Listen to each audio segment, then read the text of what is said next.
ಕೊಟ್ಟಿಗೆ ನೀರು ಹೋಗೋ ವಿಚಾರಕ್ಕೆ ಎರಡು ಕುಟುಂಬಗಳ ಮಧ್ಯೆ ಮಾರಾಮಾರಿಯಾಗಿರುವ ಘಟನೆ ದಾವಣಗೆರೆ ಜಿಲ್ಲೆಯ ಹರಿಹರ ತಾಲೂಕಿನ ಹೆಂಡಸಘಟ್ಟ ಗ್ರಾಮದಲ್ಲಿ ನಡೆದಿದೆ. ಮಂಜು ನಾಯ್ಕ್ ಅವರ ದನದ ಕೊಟ್ಟಿಗೆ ನೀರು ಬರುತ್ತೆ ಅಂತ ಪಕ್ಕದ ಮನೆಯವರಾದ ಶಂಕರ್ ನಾಯ್ಕ್ ಕುಟುಂಬದ ಸದಸ್ಯರು ಮಂಜು ನಾಯ್ಕ್ ಮನೆಗೆ ನುಗ್ಗಿ ಹಲ್ಲೆ ಮಾಡಿದ್ದಾರೆ. ಈ ವೇಳೆ ದೊಣ್ಣೆಗಳಿಂದ ಪರಸ್ಪರ ಎರಡೂ ಕುಟುಂಬದ ಸದಸ್ಯರು ಹೊಡೆದಾಡಿಕೊಂಡಿದ್ದು, ಘಟನೆಯಲ್ಲಿ ಎರಡೂ ಕುಟುಂಬದ ಸದಸ್ಯರು ಗಾಯಗೊಂಡಿದ್ದು ಆಸ್ಪತ್ರೆಗೆ ದಾಖಲು ಮಾಡಲಾಗಿದೆ.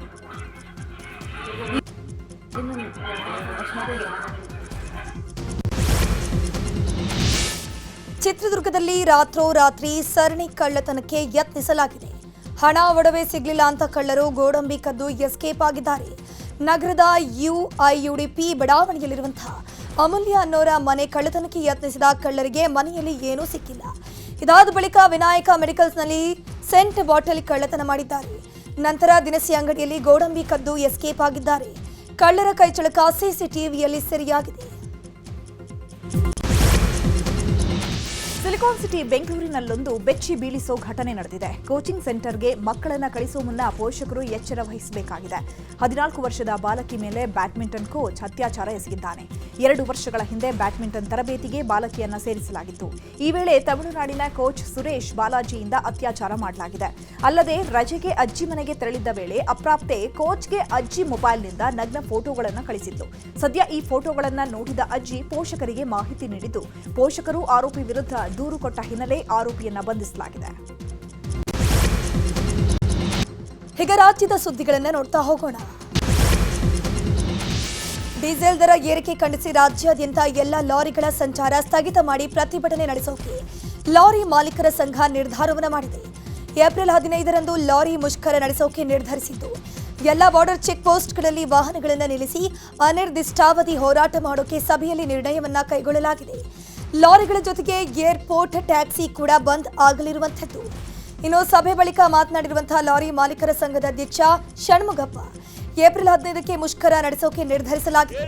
ಸರ್ಕಾರ ಡೀಸೆಲ್ ದರವನ್ನ ಇಳಿಕೆ ಮಾಡಬೇಕು, ಇನ್ನು ಟೋಲ್ ದರ ಕಡಿಮೆ ಮಾಡಬೇಕು, ಬಾರ್ಡರ್ ಚೆಕ್ ಪೋಸ್ಟ್ ತೆರವು ಮಾಡಬೇಕು, ಎಫ್ಸಿ ಶುಲ್ಕ ಇಳಿಸಬೇಕು ಅಂತ ಹಲವು ಬೇಡಿಕೆಯನ್ನ ಇಟ್ಟು ಪ್ರತಿಭಟಿಸೋಕೆ ನಿರ್ಧಾರ ಮಾಡಿದ್ದೀವಿ ಅಂತ ಹೇಳಿದ್ರು. ಅಂಬೇಡ್ಕರ್ ಜಯಂತಿ ರಾತ್ರಿ ಅನಿರ್ದಿಷ್ಟಕಾಲ ಮುಷ್ಕರಕ್ಕೆ ಹೋಗಲಿಕ್ಕೆ ಲಾರಿ ಮಾಲೀಕರು ತೀರ್ಮಾನ ಮಾಡಿದ್ದಾರೆ. 15ನೇ ತಾರೀಕು ಬೆಳಗ್ಗಿಂದ ಯಾವುದೇ ಕಾರಣಕ್ಕೆ ಇಡೀ ಕರ್ನಾಟಕ ಒಳಗಡೆ ಯಾವುದೇ ವಾಹನ ಬರೋದಿಲ್ಲ. ಡೀಸೆಲ್ ಪೆಟ್ರೋಲ್ ಬಂಕ್ ಅಸೋಸಿಯೇಷನ್ ಅವರು ಹೇಳಿದ್ದಾರೆ, ಯಾವುದೇ ಕಾರಣಕ್ಕೆ ನಾವು ಎಲ್ಲ ಪೆಟ್ರೋಲ್ ಬಂಕ್ನ ಕ್ಲೋಸ್ ಮಾಡ್ತೀವಿ ಅಂತ ಹೇಳಿದ್ದಾರೆ. ವಿದ್ಯುತ್ ಶಾರ್ಟ್ ಸರ್ಕ್ಯೂಟ್ನಿಂದ ಮೇವಿನ ಬಣವೆಗಳು ಸುಟ್ಟು ಭಸ್ಮವಾಗಿರುವ ಘಟನೆ ಕೊಪ್ಪಳದ ಮೋರನಾಳ ಗ್ರಾಮದಲ್ಲಿ ನಡೆದಿದೆ. ರಾಮಚಂದ್ರಪ್ಪ ಹರನಹಳ್ಳಿ ಅನ್ನೋರಿಗೆ ಸೇರಿದ 4 ಬಣವೆಗಳು ಹಾಗೂ 10 ಚೀಲ ಮೆಕ್ಕೆಜೋಳ ಸುಟ್ಟು ಕರಕಲಾಗಿದೆ. ಸುಮಾರು 4 ಲಕ್ಷ ರೂಪಾಯಿ ಮೇವು ಧಾನ್ಯ ಕಳ್ಕೊಂಡು ರೈತ ಕಂಗಾಲಾಗಿದ್ದಾನೆ. ರಾಜ್ಯದ ಹಲವೆಡೆ ಇಂದು ಸಂಜೆ ಮಳೆಯಾಗಿದೆ. ಬಾಗಲಕೋಟೆಯ ಮಹಾಲಿಂಗಪುರ ಪಟ್ಟಣದಲ್ಲಿ ಧಾರಾಕಾರವಾಗಿ ಮಳೆಯಾಗಿರುವಂಥದ್ದು. ಇದರ ಪರಿಣಾಮ ಅಂಗಡಿ ಮೇಲೆ ಮರ ಬಿದ್ದಿದೆ. ರಸ್ತೆ ಮೇಲೆ ಮಳೆ ನೀರು ನಿಂತಿದ್ದರಿಂದ ವಾಹನ ಸವಾರರು ಪರದಾಟ ನಡೆಸಿದರು. ಇತ್ತ ಉಡುಪಿಯಲ್ಲಿಯೂ ವರುಣದೇವ ಕೃಪೆ ತೋರಿದ್ದಾನೆ. ಕಾರ್ಕಳ, ಕಾಪು, ಕುಂದಾಪುರದಾದ್ಯಂತ ಗುಡುಗು ಸಹಿತ ಭಾರೀ ಮಳೆಯಾಗಿದ್ದು ಜನರು ಫುಲ್ ಖುಷಿಯಾಗಿದ್ದಾರೆ.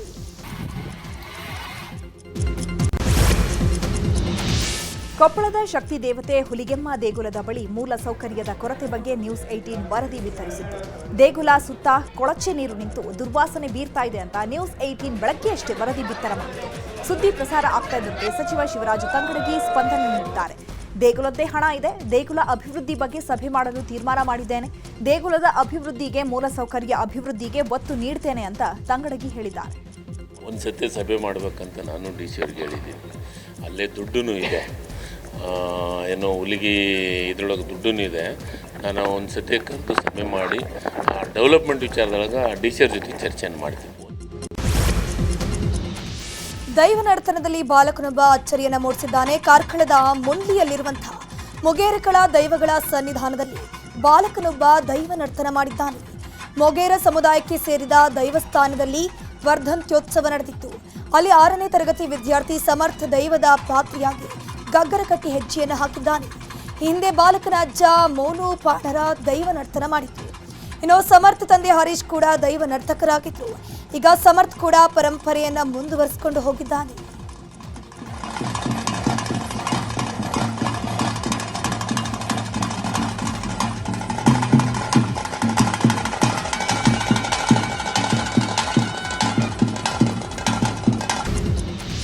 ಪಂಜಾಬ್ನಲ್ಲಿ ಶಾಲಾ ಮಕ್ಕಳನ್ನ ಕರ್ಕೊಂಡು ಹೋಗ್ತಿದ್ದ ಖಾಸಗಿ ಸ್ಕೂಲ್ ಬಸ್ ಸೇತುವೆಯಿಂದ ಉರುಳಿ ಬಿದ್ದಿದೆ.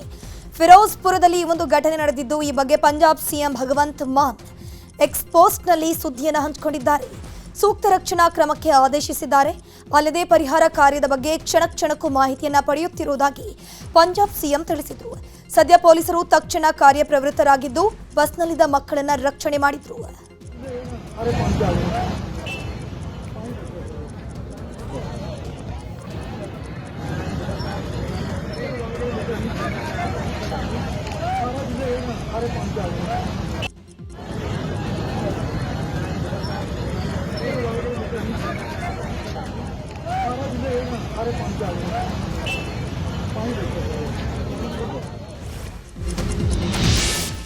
ಜಮೀನು ವಿಚಾರಕ್ಕಾಗಿ ಮಾವನಿಗೆ ಸೊಸೆ ದೊಣ್ಣೆಯಿಂದ ಹೊಡೆದು ಹಲ್ಲೆ ಮಾಡಿರುವ ಘಟನೆ ಉತ್ತರ ಪ್ರದೇಶದ ಬಿಜಿನೂರಿನ ಸ್ವಹೇದಿ ಗ್ರಾಮದಲ್ಲಿ ನಡೆದಿದೆ. ವೃದ್ಧ ಮಾವನ ಬಳಿಯಿದ್ದಂತಹ ಜಮೀನಿಗಾಗಿ ಸೊಸೆ ಮತ್ತು ಮೊಮ್ಮಗ ದೊಣ್ಣೆಯಿಂದ ಹೊಡೆದು ಹಲ್ಲೆ ಮಾಡಿದ್ದಾರೆ. ಹಲ್ಲೆ ದೃಶ್ಯ ಸ್ಥಳೀಯರ ಮೊಬೈಲ್ನಲ್ಲಿ ಸೆರೆಯಾಗಿದ್ದು, ಹಲ್ಲೆ ನಡೆಸಿದ ಸೊಸೆ ಮತ್ತು ಆಕೆಯ ಮಗನನ್ನ ಪೊಲೀಸರು ಅರೆಸ್ಟ್ ಮಾಡಿದ್ದಾರೆ.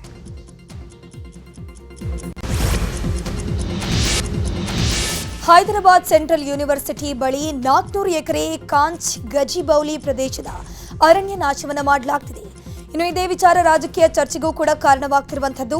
ಇನ್ನು ದೆಹಲಿಯಲ್ಲಿ ಇದೇ ವಿಚಾರವಾಗಿ ದೆಹಲಿಯಲ್ಲಿ ಬಿಜೆಪಿ ಕಾರ್ಯಕರ್ತರೊಬ್ಬರು ಬ್ಯಾನರ್ಗಳನ್ನು ಹಾಕಿ ರಾಹುಲ್ ಗಾಂಧಿಯನ್ನ ಅಣಕಿಸಿದ್ದಾರೆ. ರಾಹುಲ್ ಗಾಂಧಿಯವರೇ, ದಯವಿಟ್ಟು ತೆಲಂಗಾಣದಲ್ಲಿ ಕಾಡುಗಳನ್ನು ಕಡಿಯುವುದನ್ನ ನಿಲ್ಲಿಸಿ ಅಂತ ಬ್ಯಾನರ್ನಲ್ಲಿ ಬರೆಯಲಾಗಿದೆ. ಇದೀಗ ಇದು ಭಾರೀ ಚರ್ಚೆಗೆ ಗ್ರಾಸವಾಗಿದೆ.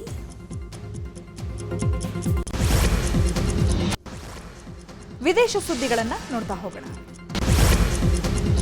ಥೈಲ್ಯಾಂಡ್ ಬಳಿಕ ಪ್ರಧಾನಿ ಮೋದಿ ಶ್ರೀಲಂಕಾದ ಅಧ್ಯಕ್ಷ ಅನುರಾಗ್ ಕುಮಾರ್ರನ್ನ ಭೇಟಿಯಾಗಿ ದ್ವಿಪಕ್ಷೀಯ ಮಾತುಕತೆ ನಡೆಸಿದರು. ಇದೇ ವೇಳೆ ಮಾತನಾಡಿದ ಅವರು, ಲಂಕಾದಲ್ಲಿ ನೆಲೆಸಿರುವ ಭಾರತ ಮೂಲದ ತಮಿಳುಗರಿಗೆ 10,000 ಮನೆ ನಿರ್ಮಿಸಿಕೊಡುವುದಾಗಿ ಭರವಸೆಯನ್ನ ಕೊಟ್ಟಿದ್ದಾರೆ. ಇದೇ ವೇಳೆ ಪ್ರಧಾನಿ ನರೇಂದ್ರ ಮೋದಿ ಶ್ರೀಲಂಕಾದ ಕೊಲಂಬೋದಲ್ಲಿ ಭಾರತೀಯ ಮೂಲದ ತಮಿಳು ಸಮುದಾಯದ ನಾಯಕರೊಂದಿಗೆ ಸಂವಾದ ಕೂಡ ನಡೆಸಿದರು. ಶ್ರೀಲಂಕಾ ಅಧ್ಯಕ್ಷ ಅನುರಾಗ್ ಕುಮಾರ್ ಅವರು ಪ್ರಧಾನಿ ನರೇಂದ್ರ ಮೋದಿ ಅವರಿಗೆ ಮಿತ್ರ ವಿಭೂಷಣ ಅತ್ಯುನ್ನತ ಪ್ರಶಸ್ತಿಯನ್ನು ನೀಡಿ ಗೌರವಿಸಿದರು. ಥೈಲ್ಯಾಂಡ್ ಬಳಿಕ ಶ್ರೀಲಂಕಾಕ್ಕೆ ಬಂದ ಮೋದಿಗೆ ಸಾಂಪ್ರದಾಯಿಕ ಸ್ವಾಗತವನ್ನು ಕೋರಲಾಯಿತು. ಬಳಿಕ ಮೋದಿಗೆ ಶ್ರೀಲಂಕಾ ಅಧ್ಯಕ್ಷ ಅನುರಾಗ್ ಕುಮಾರ್ ಮಿತ್ರ ವಿಭೂಷಣ ಪ್ರಶಸ್ತಿಯನ್ನು ಪ್ರದಾನ ಮಾಡಿದರು. ಇದೇ ವೇಳೆ ವೇದಿಕೆಯಲ್ಲಿದ್ದ ಗಣ್ಯರು ಚಪ್ಪಾಳಿಯ ಮೂಲಕ ಮೋದಿಗೆ ಶುಭ ಕೋರಿದರು. ಕೆನಡಾದಲ್ಲಿ ಭಾರತೀಯ ಪ್ರಜೆಗಳ ಕೊಲೆ ಪ್ರಕರಣ ಮುಂದುವರೆದಿದೆ. ಒಟ್ಟಾವಾ ನಗರದ ಬಳಿ ಭಾರತೀಯ ಪ್ರಜೆಗೆ ಚಾಕುವಿನಿಂದ ಇರಿದು ಹತ್ಯೆಯನ್ನು ಮಾಡಲಾಗಿದೆ. ಈ ಸಂಬಂಧ ಪೊಲೀಸರು ಶಂಕಿತನನ್ನ ಕಸ್ಟಡಿಗೆ ತೆಗೆದುಕೊಂಡಿದ್ದಾರೆ ಎಂದು ಅಲ್ಲಿನ ಭಾರತೀಯ ಹೈಕಮಿಷನ್ ತಿಳಿಸಿದೆ. ಕೆನಡಾದ ರಾಜಧಾನಿ ಒಟ್ಟಾವಾದಲ್ಲಿರುವಂತಹ ರಾಕ್ಲ್ಯಾಂಡ್ನಲ್ಲಿ ಒಂದು ಘಟನೆ ನಡೆದಿದೆ. ಮೃತನ ಗುರುತು ಪತ್ತೆಯಾಗಿಲ್ಲ ಎಂದು ಭಾರತೀಯ ಹೈಕಮಿಷನ್ ತಿಳಿಸಿದೆ. ಡೊನಾಲ್ಡ್ ಟ್ರಂಪ್ ರವರ ಸುಂಕ ನೀತಿಯಿಂದಾಗಿ ಈ ವರ್ಷಾಂತ್ಯಕ್ಕೆ ಅಮೆರಿಕದಲ್ಲಿ ಆರ್ಥಿಕ ಹಿಂಜರಿತ ಕಾಣಲಿದೆ ಅಂತ ಜೆಪಿ ಮಾರ್ಗನ್ ವರದಿ ಮಾಡಿದೆ. ಇದೇ ವೇಳೆ ಜೆಫ್ರೀಸ್ ಸಂಸ್ಥೆಯು ಅಮೆರಿಕದ ಸುಂಕ ನೀತಿಯಿಂದ ಭಾರತೀಯ ರಫ್ತಿನ ಮೇಲೆ ಸೀಮಿತ ಪರಿಣಾಮ ಬೀರಲಿದೆ ಅಂತ ಊಹೆ ಮಾಡಿದೆ.